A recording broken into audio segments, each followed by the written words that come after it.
Subscribe, like and share Cosmo academia. Airship एक तरह का एयरक्राफ्ट है।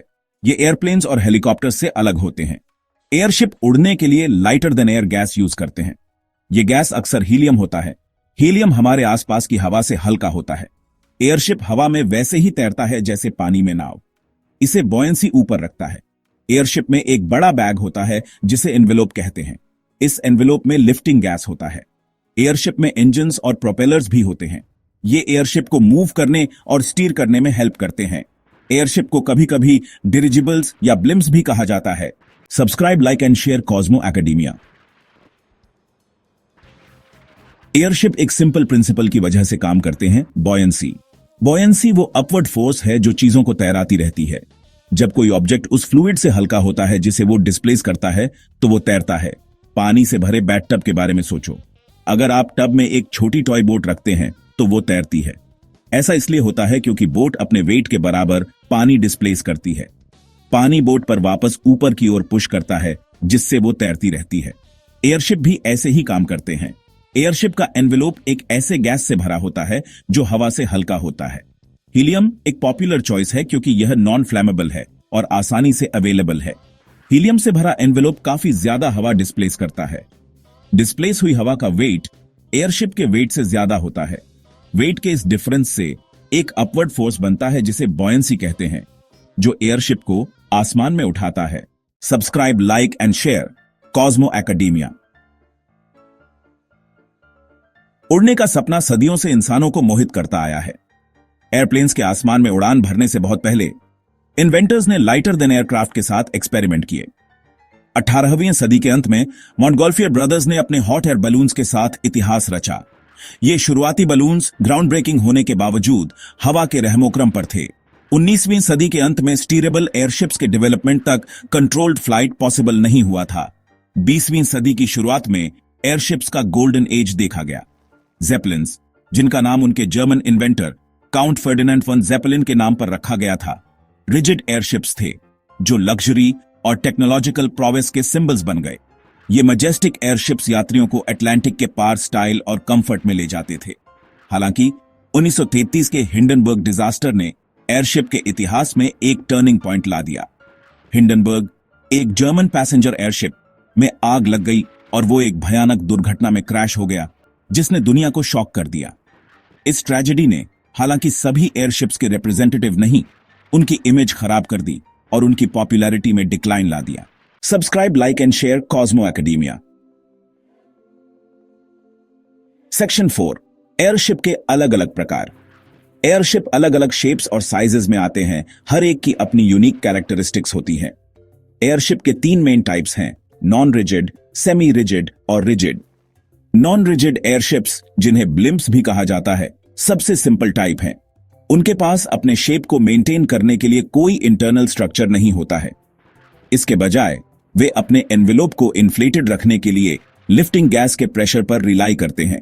ब्लिम्प्स अक्सर एडवर्टाइजिंग और एरियल फोटोग्राफी के लिए यूज किए जाते हैं। सेमी रिजिड एयरशिप्स में एक पार्शियल इंटरनल स्ट्रक्चर होता है जो उनके शेप को मेंटेन करने में हेल्प करता है। यह स्ट्रक्चर, जो अक्सर एल्यूमिनियम जैसे लाइटवेट मटेरियल से बना होता है, कुछ रिजिडिटी प्रोवाइड करता है जबकि फ्लेक्सिबिलिटी भी अलाउ करता है। रिजिड एयरशिप्स जैसे फेमस जेपलिन्स में एक फुल इंटरनल फ्रेमवर्क होता है जो उन्हें उनका डिस्टिंक्टिव शेप देता है। यह फ्रेमवर्क, जो आमतौर पर मेटल का बना होता है, एनवेलप को सपोर्ट करता है और पैसेंजर कैबिन्स, इंजन्स और अदर इक्विपमेंट को हाउस करता है। हर टाइप के एयरशिप के अपने एडवांटेजेस और डिसएडवांटेजेस हैं। Non rigid airships relatively inexpensive और ऑपरेट करने में इजी होते हैं, लेकिन उनका साइज और कैरिंग कैपेसिटी लिमिटेड होता है। दूसरी तरफ रिजिड एयरशिप्स बहुत लार्जर हो सकते हैं और हेवियर लोड्स कैरी कर सकते हैं, लेकिन वे बिल्ड और मेंटेन करने के लिए ज्यादा कॉम्प्लेक्स और एक्सपेंसिव होते हैं। Subscribe, like and share Cosmo academia. Section 5, modern airships, आसमान में एक नई शुरुआत। हिंडनबर्ग डिजास्टर के बाद कई दशकों तक एयरशिप्स लोगों की नजरों से दूर रहे।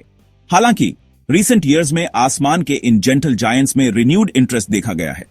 मटेरियल्स, टेक्नोलॉजी और डिजाइन में एडवांसमेंट्स ने एयरशिप्स की एक न्यू जनरेशन के डेवलपमेंट को लीड किया है, जो अपने प्रेडेसेसर से ज्यादा सेफर, मोर एफिशिएंट और मोर एनवायरमेंटली फ्रेंडली हैं। मॉडर्न एयरशिप्स को कार्गो ट्रांसपोर्ट, सर्वेलेंस, टूरिज्म और यहां तक कि डिजास्टर रिलीफ सहित कई एप्लीकेशंस के लिए एक्सप्लोर किया जा रहा है। वर्टिकली टेक ऑफ और लैंड करने की उनकी एबिलिटी उनके लॉन्ग रेंज और इंड्योरेंस के साथ मिलकर उन्हें रिमोट एरियाज तक पहुंचने और चैलेंजिंग एनवायरनमेंट्स में ऑपरेट करने के लिए आइडियल बनाती है। एक नोटेबल एग्जांपल यूके में हाइब्रिड एयर व्हीकल्स द्वारा डेवलप किया गया एयरलैंडर 10 है। यह मैसिव एयरशिप दुनिया का सबसे बड़ा मिनिमल एनवायरमेंटल इंपैक्ट के साथ लॉन्ग डिस्टेंसेस पर हैवी कार्गो और पैसेंजर्स को ट्रांसपोर्ट करने के लिए डिजाइन किया गया है। एक और प्रॉमिसिंग डेवलपमेंट एयरशिप्स में सोलर पावर का यूज है। एनवेलोप को सोलर पैनल से कवर करके एयरशिप्स अपनी इलेक्ट्रिसिटी जनरेट कर सकते हैं, जिससे फॉसिल फ्यूल्स पर उनकी रिलायंस कम हो जाती है और वे और भी ज्यादा सस्टेनेबल बन जाते हैं। Subscribe, like and share Cosmo academia. Section 6, airship के फायदे, एक हरित भविष्य। एयरशिप ट्रेडिशनल एयरक्राफ्ट के मुकाबले कई एडवांटेजेस ऑफर करते हैं, खासकर उनके एनवायरमेंटल इंपैक्ट के मामले में। एयरप्लेन्स के विपरीत, जिन्हें लिफ्ट जनरेट करने के लिए बहुत ज्यादा फ्यूल की जरूरत होती है, एयरशिप्स बॉयंसी पर रिलाई करते हैं, जो फ्लाइट का एक ज्यादा एनर्जी एफिशिएंट मेथड है। इसका मतलब है कि airships significantly lower carbon emissions produce करते हैं, जिससे वे एयर ट्रैवल और कार्गो ट्रांसपोर्ट के लिए एक मोर सस्टेनेबल ऑप्शन बन जाते हैं। इसके अलावा एयरशिप्स को टेक ऑफ और लैंडिंग के लिए लॉन्ग रनवेज की जरूरत नहीं होती है। वे वर्टिकली टेक ऑफ और लैंड कर सकते हैं, जिसका मतलब है कि वे रिमोट एरियाज और डिजास्टर जोन सहित लोकेशंस की एक वाइडर रेंज से ऑपरेट कर सकते हैं। यह वर्सेटिलिटी उन्हें कई एप्लीकेशंस के लिए आइडियल बनाती है, डिजास्टर स्ट्रिकन रीजन्स तक एड पहुंचाने से लेकर एनवायरमेंटल मॉनिटरिंग के लिए एरियल सर्वेलेंस प्रोवाइड करने तक। एयरशिप्स एयरप्लेन्स के मुकाबले एक स्मूदर और क्वाइटर राइड भी ऑफर करते हैं। उनके स्लो और जेंटल मूवमेंट्स उन्हें टूरिज्म और साइट सीइंग के लिए आइडियल बनाते हैं, जिससे पैसेंजर्स पैनोरामिक व्यूज और एक मोर रिलैक्स ट्रैवल एक्सपीरियंस का आनंद ले सकते हैं। Subscribe, like and share Cosmo academia. Section 7, airship की चुनौतियां, आगे एक लंबी राह। अपने कई एडवांटेजेस के बावजूद एयरशिप्स को कई चैलेंजेस का भी सामना करना पड़ता है, जिन्हें ट्रांसपोर्टेशन का एक मेन स्ट्रीम मोड बनने से पहले ओवरकम करना होगा। मेन चैलेंजेस में से एक स्पीड है। एयरशिप एयरप्लेन्स से काफी स्लोअर होते हैं, जो टाइम सेंसिटिव ट्रैवल और कार्गो डिलीवरी के लिए उनकी प्रैक्टिकलिटी को लिमिट करता है। एक और चैलेंज वेदर डिपेंडेंसी है। एयरशिप स्ट्रॉन्ग विंड्स और स्टॉर्म्स के प्रति ससेप्टेबल होते हैं, जो ऑपरेशन को डिफिकल्ट या खतरनाक भी बना सकते हैं। वेदर फोरकास्टिंग और एयरशिप डिजाइन में एडवांसमेंट्स इन रिस्क्स को कम करने में हेल्प कर रहे हैं, लेकिन वे एक कंसर्न बने हुए हैं। हीलियम की अवेलेबिलिटी और कॉस्ट, जो एयरशिप्स के लिए प्रेफर्ड लिफ्टिंग गैस है, एक और फैक्टर है जिस पर विचार करना है। हीलियम एक नॉन रिन्यूएबल रिसोर्स है और इसकी प्राइस काफी फ्लक्चुएट कर सकती है। अंत में एयरशिप्स के बारे में पब्लिक परसेप्शन एक हर्डल बनी हुई है। हिंडनबर्ग डिजास्टर, भले ही पास्ट की एक ट्रैजिक इवेंट हो, इंडस्ट्री पर एक शैडो डालता रहता है। इस नेगेटिव परसेप्शन को ओवरकम करना और मॉडर्न एयरशिप्स की सेफ्टी और रिलायबिलिटी में पब्लिक ट्रस्ट बिल्ड करना उनके वाइड स्प्रेड अडॉप्शन के लिए क्रूशल होगा। इन चैलेंजेस के बावजूद एयरशिप्स का फ्यूचर प्रॉमिसिंग लगता है। ऑनगोइंग रिसर्च और डेवलपमेंट एफर्ट्स इन लिमिटेशंस को एड्रेस कर रहे हैं, एयर ट्रैवल के एक न्यू एरा का रास्ता बना रहे हैं, जो सस्टेनेबल और ऑ इंस्पायरिंग दोनों है। Subscribe, like and share Cosmo academia.